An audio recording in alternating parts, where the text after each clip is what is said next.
Penguasa kuil surgawi. Bab 185. Xiao Su. Xiao Tian sangat marah hingga Xiao Su berani mengganggu tidur ibunya. Dengan gerakan tubuhnya, dia bergegas menuju Xiao Su dalam sekejap dan menjatuhkan Xiao Su dengan satu telapak tangan. Xiao Su memuntahkan seteguk darah dari mulutnya, tetapi saat ini dia tertawa liar dan melengking, dengan kesedihan, kemarahan, dan ejekan diri yang tak ada habisnya dalam tawanya. Hahaha, hahaha, wanita paling berbakat di Yanjing. Wanita paling berbakat di Yanjing, hahaha. Xiao Su, dengan darah muncrat dari mulutnya di kejauhan dan ekspresi garang, saat ini tampak seperti hantu dengan rambutnya yang acak-acakan tertawa keras, air mata mengalir keluar sambil tertawa. Xiao Su, apakah kamu gila? Xiao Tian sangat murung. Dia segera berjalan ke samping, mengambil papan peti mati Tang Yun, dan berencana untuk menutupinya. Tapi saat berikutnya Xiao Su memandang Xiao Tian dengan sangat bingung, lalu menarik napas dalam-dalam dan berteriak padanya, "Tians. Aku tidak gila. Tang Yun orang gila. Aku tidak gila. Tolong tunjukkan padaku dengan jelas apa yang ada di dalam peti mati. Tidak ada tanda-tanda ibumu. Lihat, lihat." Teriak Xiao Su pada Xiao Tians. Xiao Tians gemetar saat mendengar ini, lalu dia berbalik dan melihat ke dalam peti mati dengan tidak percaya. Tapi saat berikutnya, dia tiba-tiba berdiri di tempat. Wajahnya tiba-tiba berubah, dan wajahnya penuh rasa tidak percaya. Bagaimana? Bagaimana mungkin? Ini tidak mungkin. Ini tidak mungkin. Xiao Tian sangat terkejut saat ini. Hanya karena, saat ini, tidak ada apapun di dalam peti mati Tang Yun. Memiliki rakyat. Dengan kata lain, bukan hanya tidak ada seorang pun, tidak ada apa-apa, bahkan tidak ada sedikit pun abu, tetapi juga bersih dan tak bernoda. Buk, buk, buk, buk. Xiao Tian terus bergerak mundur, setelah mundur beberapa langkah, dia duduk di tanah dengan keras. Matanya penuh rasa tidak percaya. Bagaimana? Bagaimana? Bagaimana ini bisa terjadi? 5 tahun yang lalu, aku jelas-jelas menggendong ibuku ke dalam dengan tanganku sendiri. Kenapa tidak ada seorang pun di sana sekarang? Ini tidak mungkin. Mungkinkah orang-orang berkuasa di sana Yanjing mengambil tubuh ibuku? Xiao Tian bergumam tak percaya. Tidak mungkin. Tidak peduli betapa kejamnya orang-orang di Yanjing, mereka tidak berani masuk ke pemakaman Departemen Perang. Inilah puluhan ribu tentara yang telah tidur sejak berdirinya Kerajaan Naga. Jika kamu berani menerobos masuk ke sini, itu akan memulai perang. Dengan seluruh Kerajaan Naga sedang berperang. Dan keamanan di sini sangat ketat, dan hanya berjarak 10 mil dari markas besar Departemen Perang Kerajaan Naga. Markas besar Departemen Perang akan segera mengetahuinya. Jika itu orang luar, mereka akan dibunuh. Lagi pula. Dan jangan lupa, selain Long Zhanguo, 3 tetua kerajaan naga lainnya juga ada di Yanjing. Bahkan jika para tetua sering keluar, tetua kedua selalu ada di sini. Dengan tetua kedua di sini, orang-orang kuat itu, aku tidak punya nyali. Saat ini, Xiao Su berjuang untuk berdiri, wajahnya sangat muram, dia tidak percaya. Dia tidak percaya tubuh Tang Yun dicuri oleh orang-orang kaya itu. Belum lagi pertahanan di sini sangat ketat. Beberapa hari yang lalu, Ouyang dan Situ memaksa keluarga Tang untuk menyerahkan jenazah Tang Yun. Jika mereka sudah mendapatkannya sejak lama, tidak perlu repot lagi. Apakah mereka takut orang lain tidak mengetahuinya? Menutup telinga dan mencuri bel. Xiao Tian tercengang. Pada saat ini, dia memiliki gagasan yang samar-samar di benaknya, gagasan yang sangat logis. Tapi dia tidak berani memikirkannya saat ini, juga tidak berani bertanya. Karena jika itu masalahnya, banyak hal yang dia tekankan di medan perang asing selama 5 tahun terakhir akan runtuh. Jadi Xiao Tian terus menggelengkan kepalanya, tidak mungkin, saya tidak percaya, saya tidak percaya. Pada saat ini, desahan agak lama datang dari pintu masuk makam, dan saat berikutnya sosok tetua kedua kerajaan naga masuk. Ia juga mendapat kabar bahwa Xiao Su dan Xiao Tian masuk ke area makam. Dan sekarang dia mendengar kata-kata Xiao Tian dan Xiao Su di luar. Pada saat ini, dia menghela nafas dalam-dalam dan berkata dengan cara yang sangat rumit, "Anakku, ayahmu benar. Pemakaman Departemen Perang adalah area terlarang kami. Ada beberapa dari kami orang tua yang mengawasi di sini. Anggota klan itu tidak akan masuk dengan mudah." Ketika Xiao Tian melihat tetua kedua masuk dan mengatakan hal seperti itu, dia tidak bisa menahan diri untuk tidak bertanya, lalu, bagaimana tubuh ibuku bisa menghilang? Tetua kedua menghela nafas panjang lagi, dengan tatapan mata yang rumit. Dia tidak berbicara lagi, tapi terdiam. Haha, hahaha, kenapa mayatnya menghilang? Tians, menurutmu kenapa tubuh ibumu menghilang? Di area makam Departemen Perang, sulit untuk menyerang dari luar. Tapi, bagaimana jika dari dalam? Apa?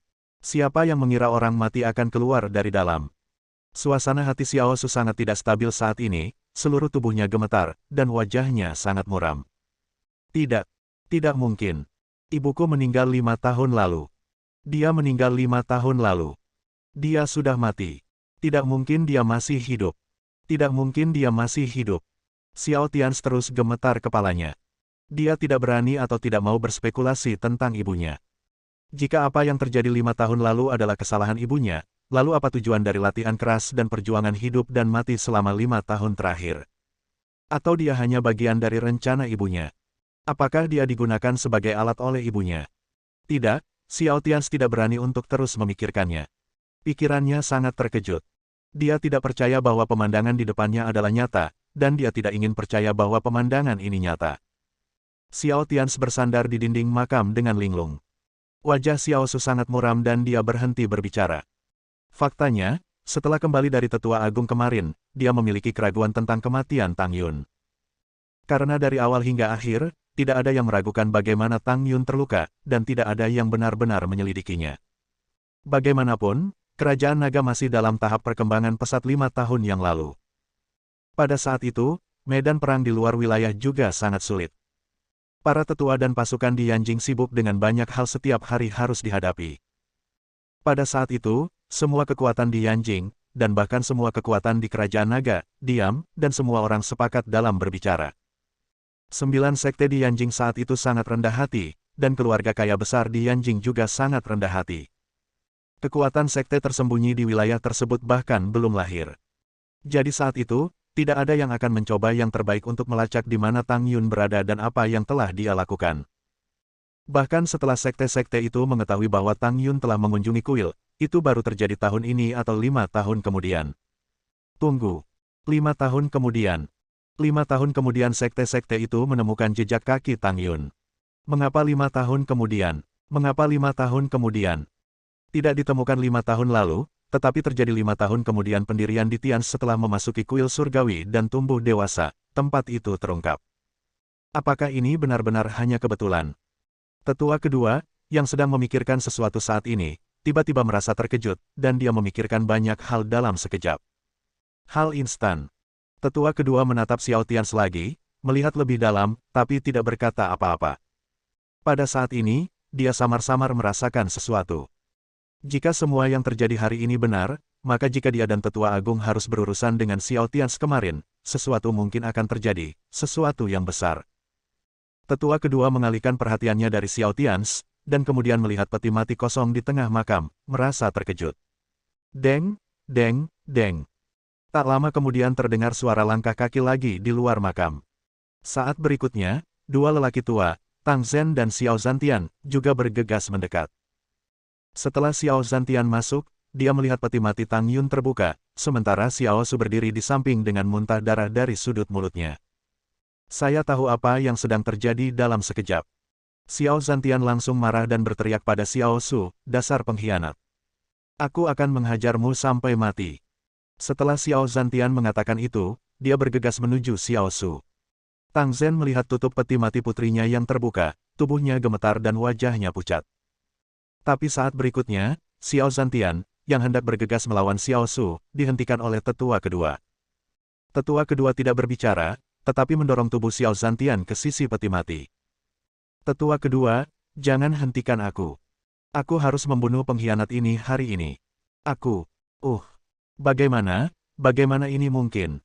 Xiao Zantian, yang masih marah dan ingin membunuh Xiao Su, dalam hal ini saat itu, seluruh orang tiba-tiba terpana. Dia masih memandangi peti mati yang kosong dengan bingung. Tang Zhen juga dengan cepat berjalan ke peti mati.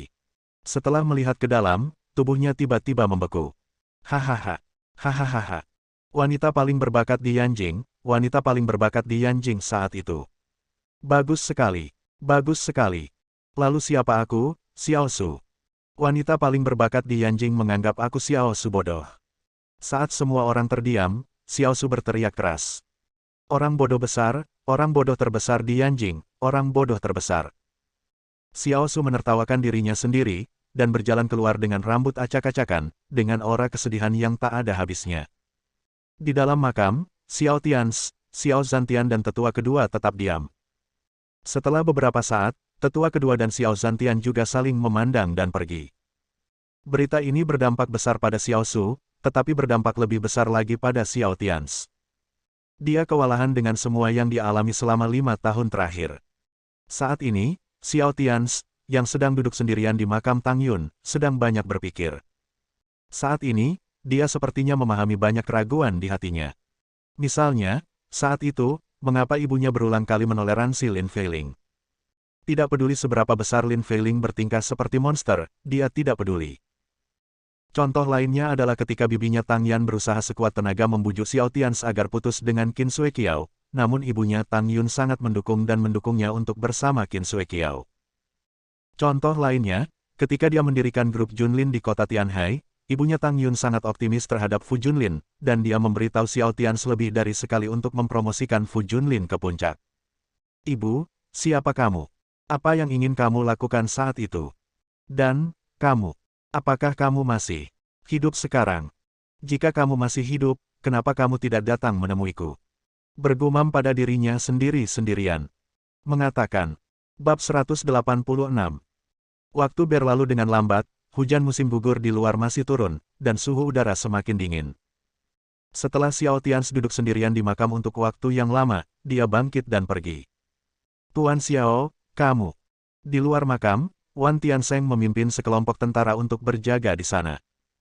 Tetapi ketika dia melihat ekspresi Xiao Tians saat ini, dia tidak menyelesaikan kata-katanya. Tidak apa-apa. Aku berjalan sendirian. Jangan beritahu istriku dan orang lain tentang masalah ini. Kuharap Wan Sui akan membantuku memblokir berita di sini. Xiao Tians berkata kepada Wan Tiansheng dengan tatapan mata yang rumit. Wan Tiansheng mengangguk dan berkata, jangan khawatir, Tuan Istana Xiao, hanya kita yang mengetahui berita di sini hari ini, dan itu tidak akan pernah terungkap, dan saya akan mengatur 2 raja surgawi untuk menjaga makam perang. Baiklah, Xiao Tians mengangguk, tidak berkata apa-apa lagi, dan berbalik untuk pergi. Setelah meninggalkan area makam, dia tidak kembali ke keluarga Tang, tetapi berjalan tanpa tujuan di Yanjing. Dan karena hujan, hanya ada sedikit orang di jalan. Bahkan jika kami sesekali bertemu pejalan kaki, mereka akan lewat dengan membawa payung. Xiao Tians sepertinya telah kehilangan jiwanya, berjalan di jalan di tengah hujan. Di luar dingin, dan hatinya bahkan lebih dingin. Beberapa saat kemudian, sebuah bus yang penuh dengan orang melewati Xiao Tians. Sopir bus itu melaju dengan sangat cepat. Kebetulan ada genangan air di depannya, dan genangan air itu berada tepat di sebelah Xiao Tians. Tuan pengemudi, perhatikan, ada seseorang di depan Anda, mengemudilah lebih lambat. Pada saat ini, seorang gadis muda yang sangat cantik di dalam bus melihat Xiao Tians berjalan sendirian di tengah hujan, dan dengan cepat berteriak kepada pengemudi utama bus.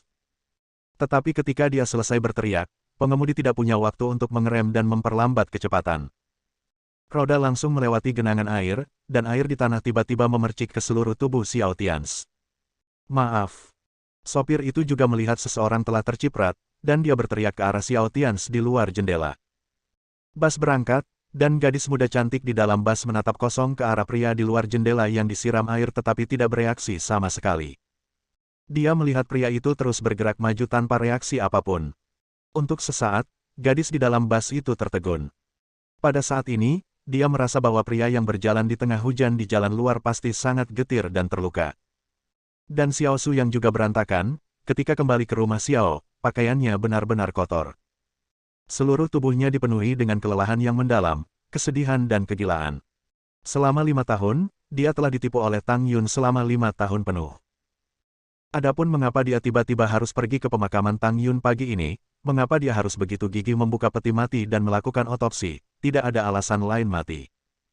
Dia tidak tidur sepanjang malam kemarin, dan dia juga memikirkan terlalu banyak hal aneh tentang Tang Yun 5 tahun lalu.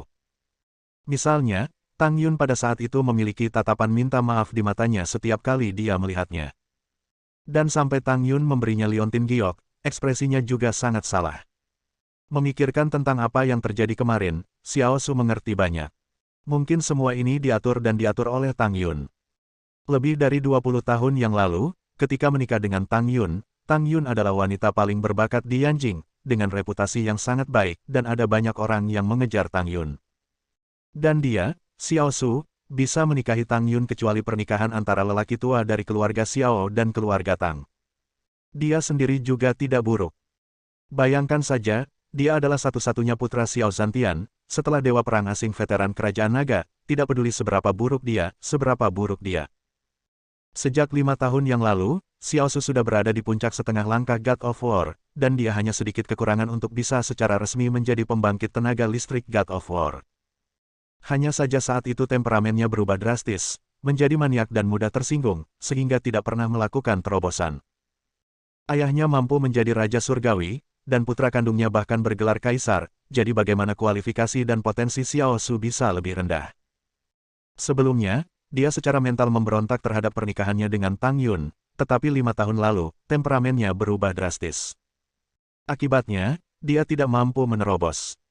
Dan sejak bongkahan batu giok hitam itu hancur kemarin, dia sekali lagi diliputi oleh momentum Xiao Zantian, Xiao Tians, dan para tetua kerajaan naga sudah mulai larut kemarin.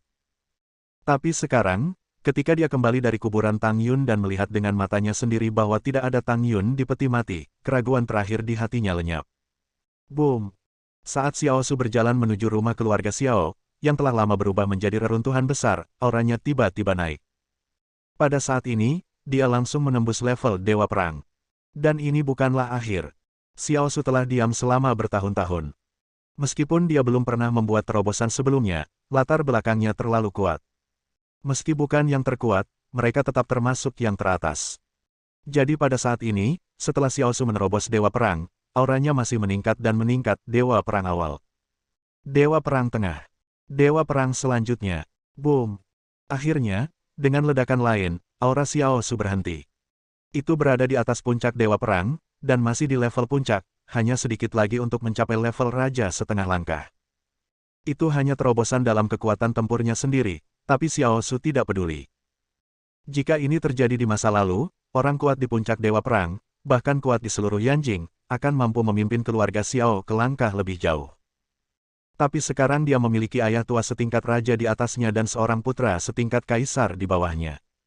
Ada seorang istri yang sangat misterius di tempat yang tidak diketahui di luar. Ya, Xiao Su 100% yakin Tang Yun tidak mati. Jelas tidak mati. Saat ini, tidak ada seorang pun di reruntuhan kediaman leluhur keluarga Xiao. Hanya Xiao Su yang berdiri di depan gerbang yang runtuh, memandangi reruntuhan besar di depannya dengan bingung. Bingung di tengah hujan. Untuk waktu yang lama, Xiao Su memandangi reruntuhan di depannya dan bergumam, "Tang Yun, apa pendapatmu tentang aku?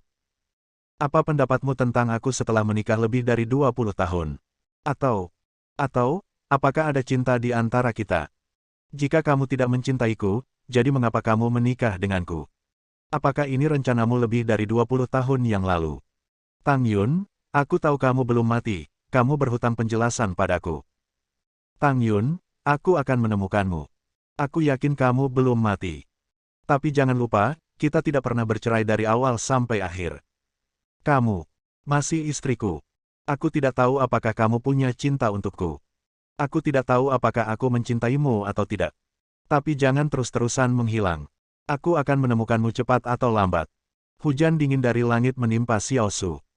Pada saat ini, aura manik di tubuhnya menghilang, dan seluruh tubuhnya menjadi sangat jernih.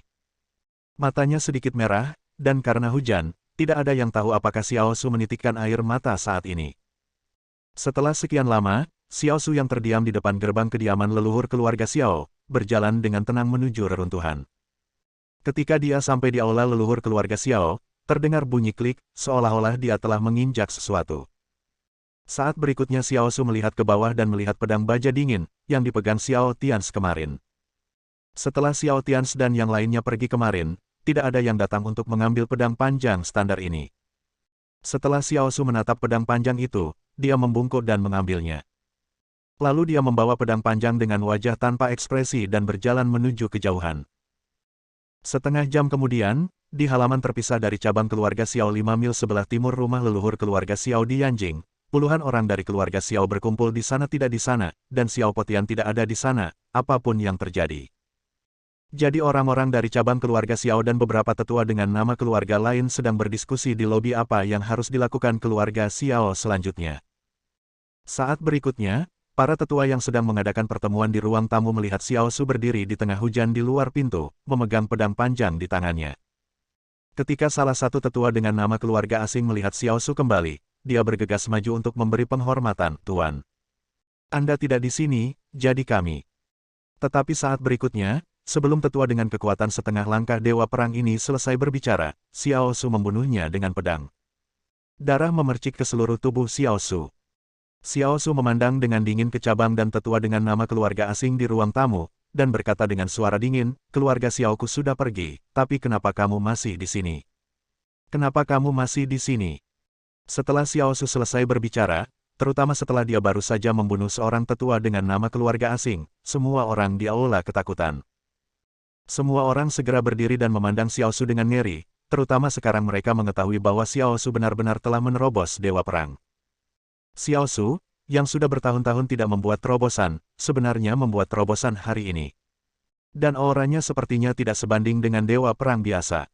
"Tuan, jangan impulsif, jangan impulsif," kata seorang tetua dengan nama keluarga asing kepada Xiao Su dengan tubuh gemetar. Tapi saat berikutnya Xiao Su bergegas ke sisinya dan menyayat lehernya dengan pedang. Xiao Su berkata dengan mata dingin, "Aku benar-benar menikahkan Lin Feiling dengan keluarga Xiao. Tapi aku tidak pernah memberinya tanggung jawab sebagai penjaga rahasia keluarga Xiao, dan wewenang untuk memobilisasi dana keluarga Xiao. Kalau begitu beritahu saya, dari mana dia datang untuk menyewa pembunuh? Dan dari mana dia datang untuk menyewa begitu banyak dewa perang setengah langkah lebih dari 2 bulan yang lalu?" Puff. Saat Xiao Su berbicara, dia membunuh seorang tetua dengan nama keluarga asing lagi. Ada lebih banyak darah di tubuh Xiao Su, dan dia melanjutkan, "Itu kamu. Kamulah yang memberikan bantuan kepada Lin Feiling. Sekarang Lin Feiling sudah mati, mengapa kamu masih hidup?